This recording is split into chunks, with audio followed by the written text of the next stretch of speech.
আসসালামু আলাইকুম, কেমন আছেন সবাই? ২৭শে জুলাই জাতীয় পে কমিশন গঠন করার পরেই চাকরিজীবীদের মনে নতুন আশার সঞ্চার হয়। অন্তর্বর্তীকালীন সরকার গঠনের পরেই সবার দাবি ছিল দ্রুত নবম পে স্কেল ঘোষণা।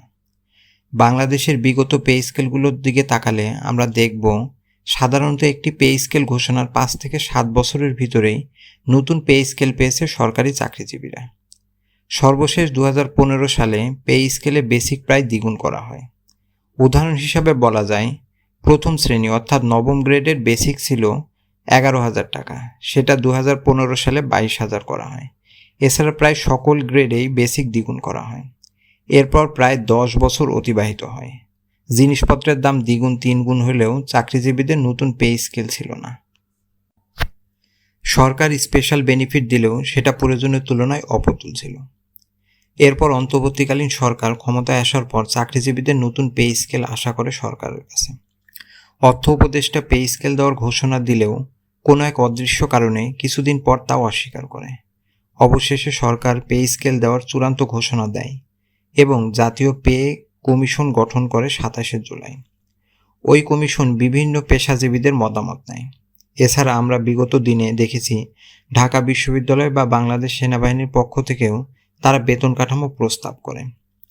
গণমানুষের দাবি ছিল সর্বনিম্ন বেতন ৩০,০০০ করা হোক, এতে বৈষম্য দূর হবে। একটা সময় ১-৮ ফর্মুলার কথাও আমরা শুনেছি, অর্থাৎ সর্বোচ্চ স্কেলে যে বেতন হবে সর্বনিম্ন স্কেলের বেতন হবে তার ৮ ভাগের ১ ভাগ। কিন্তু গতকাল আমরা বিভিন্ন পত্রপত্রিকা মারফত দুই ধরনের বেতন স্কেলের সংবাদ পাই। বিভিন্ন পেশাজীবীদের পক্ষ থেকে পে কমিশনে একটি চূড়ান্ত প্রতিবেদন দেওয়া হয়, যেখানে ২০টি গ্রেডের বদলে ১৬টি গ্রেডের সুপারিশ করা হয়, যেখানে সর্বোচ্চ বেতন ১.৫ লাখ আর সর্বনিম্ন বেতন ২৫,০০০ টাকা ঘোষণার কথা বলা হয়। চলুন দেখে নেই তাদের প্রস্তাবিত বেতন স্কেল। পূর্বে যেটা প্রথম গ্রেড ছিল তা প্রস্তাবিত গ্রেডেও প্রথম গ্রেডই রাখা হয় এবং বেতন স্কেল ধরা হয় ১,৫০,০০০। পূর্বের দ্বিতীয় গ্রেডকেও বর্তমান স্কেলেও দ্বিতীয় গ্রেড হিসাবেই রাখা হয় এবং বেতন ধরা হয় ১,৩৫,০০০। পূর্বের তৃতীয় এবং চতুর্থ স্কেলকে তৃতীয় গ্রেডে রূপান্তর করা হয় এবং বেতন প্রস্তাব করা হয় ১,১৫,০০০ টাকা। পূর্বের পঞ্চম এবং ষষ্ঠ গ্রেড মিলে চতুর্থ গ্রেড করা হয় এবং বেতন ধরা হয় ১,০৮,০০০ টাকা। যেটা পূর্বে সপ্তম গ্রেড ছিল সেটাকে বর্তমানে পঞ্চম গ্রেডে রূপান্তর করে বেতন ধরা হয় ৯২,০০০ টাকা। পূর্বের অষ্টম গ্রেড সেটাকে বর্তমানে ষষ্ঠ গ্রেডে রূপান্তর করে বেতন স্কেল ধরা হয়েছে ৮৪,০০০ টাকা। পূর্বের নবম গ্রেডের বর্তমান নাম সপ্তম গ্রেড এবং সেটার বেতন স্কেল ৭৮,০০০ টাকা। যেটা পূর্বে দশম গ্রেড ছিল তাকে অষ্টম গ্রেডে রূপান্তর করা হবে এবং বেতন ধরা হয়েছে ৬২,০০০ টাকা। পূর্বের ১১তম গ্রেড বর্তমানে নবম গ্রেড হবে এবং তার বেতন স্কেল ৫১,০০০ টাকা। পূর্বের ১২ গ্রেড দশম গ্রেড হবে এবং তার বেতন হবে ৪৩,০০০ টাকা। পূর্বের ১৩ গ্রেড বর্তমানে ১১তম গ্রেড হবে এবং প্রস্তাবিত যে স্কেল সেটা ৩৯,০০০ টাকা হবে।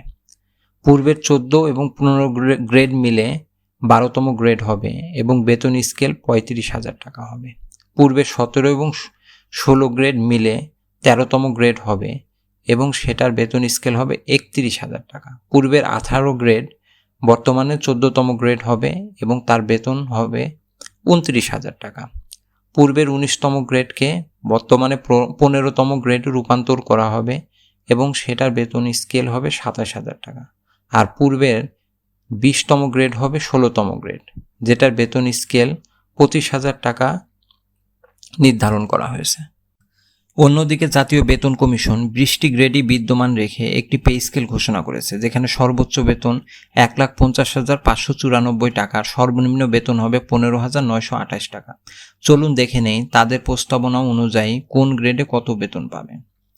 প্রথম গ্রেডের বেতন সুপারিশ করা হয়েছে ১,৫০,৫৯৪ টাকা, দ্বিতীয় গ্রেডে ১,২৭,৪২৬ টাকা, তৃতীয় গ্রেডে ১,০৯,০৮৪ টাকা, চতুর্থ গ্রেডে ৯৬,৫৩৪ টাকা, পঞ্চম গ্রেডে ৮৩,০২০ টাকা, ষষ্ঠ গ্রেডে ৬৮,৫৩৯ টাকা, সপ্তম গ্রেডে ৫৫,৯৯০ টাকা, অষ্টম গ্রেডে ৪৪,৪০৬ টাকা, নবম গ্রেডে ৪২,৪৭৫ টাকা, দশম গ্রেডে ৩০,৮৯১ টাকা, ১১তম গ্রেডে ২৪,১৩৪ টাকা, ১২তম গ্রেডে ২১,৮১৭ টাকা, ১৩তম গ্রেডে ২১,২৩৮ টাকা, ১৪তম গ্রেডে ১৯,৬৯৩ টাকা, ১৫তম গ্রেডে ১৮,৭২৮ টাকা, ১৬তম গ্রেডে ১৭,৯৫৫ টাকা, ১৭তম গ্রেডে ১৭,৩৭৭ টাকা,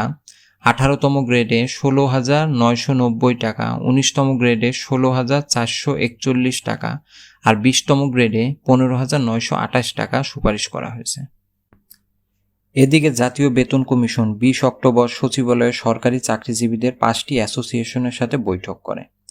যে ৫টি অ্যাসোসিয়েশনের সাথে তারা বৈঠক করে তারা হলো ডিপ্লোমা কৃষিবিদ ইনস্টিটিউট বাংলাদেশ, বাংলাদেশ গ্রাম পুলিশ সার্ভিস অ্যাসোসিয়েশন কেন্দ্রীয় committee, institute of diploma engineers, federation of agriculture resource, institute scientist association, Bangladesh diploma livestock association কেন্দ্রীয় নির্বাহী পরিষদ। ২২ অক্টোবর আরও ৩টি চাকরিজীবীদের অ্যাসোসিয়েশনের সাথে বৈঠক করবে জাতীয় বেতন কমিশন। যে ৩টি অ্যাসোসিয়েশনের সাথে তারা বৈঠক করবে তারা হলো ১১ থেকে ২০তম গ্রেড সরকারি চাকরিজীবী ফোরাম, বাংলাদেশ অবসরপ্রাপ্ত সরকারি কর্মচারী কল্যাণ সমিতি, Bangladesh pensioner and retired association. সবচেয়ে গুরুত্বপূর্ণ হলো ২২ অক্টোবর ১১ থেকে ২০তম গ্রেডে সরকারি চাকরিজীবীদের ফোরামের সাথে জাতীয় বেতন কমিশন বৈঠক আছে। আমরা আশা করব ১১ থেকে ২০তম গ্রেডের সরকারি চাকরিজীবী ফোরাম ২০তম গ্রেডের সরকারি চাকরিজীবীদের জন্য সর্বনিম্ন বেতন স্কেল অন্তত ২৫,০০০ করা হোক, সেই বিষয়ে জোরালো মতামত তুলে ধরবে, কারণ বর্তমান বাজারে এর চেয়ে কম বেতন নিয়ে চলা মোটামুটি অসম্ভব। নবম পে স্কেল ঘোষণার সময় গণমানুষের দাবি ছিল বৈষম্য দূর করা, কিন্তু যদি সর্বোচ্চ বেতন ১.৫ লাখ টাকা করা হয় আর সর্বনিম্ন ১৫,০০০ টাকা করা হয় তাহলে বৈষম্য তো আরও বৃদ্ধি পাবে। প্রয়োজনে গ্রেড ২০টা থেকে কিছু কমিয়ে বেতন বৈষম্য দূর করা হোক, কারণ ১৯৭৩ সালের পে স্কেলে গ্রেড ছিল 10টি। এছাড়া বর্তমানে চিকিৎসা খুবই ব্যয়বহুল, সেখানে মাত্র ১৫০০ টাকা খুবই অপ্রতুল।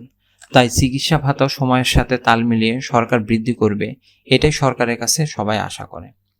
পে স্কেল নিয়ে যে কোনো আপডেট আমাদের এই চ্যানেলে পাবেন, তাই সাবস্ক্রাইব করে পাশে থাকবেন। সে পর্যন্ত সবাই ভালো থাকবেন। আল্লাহ হাফেজ।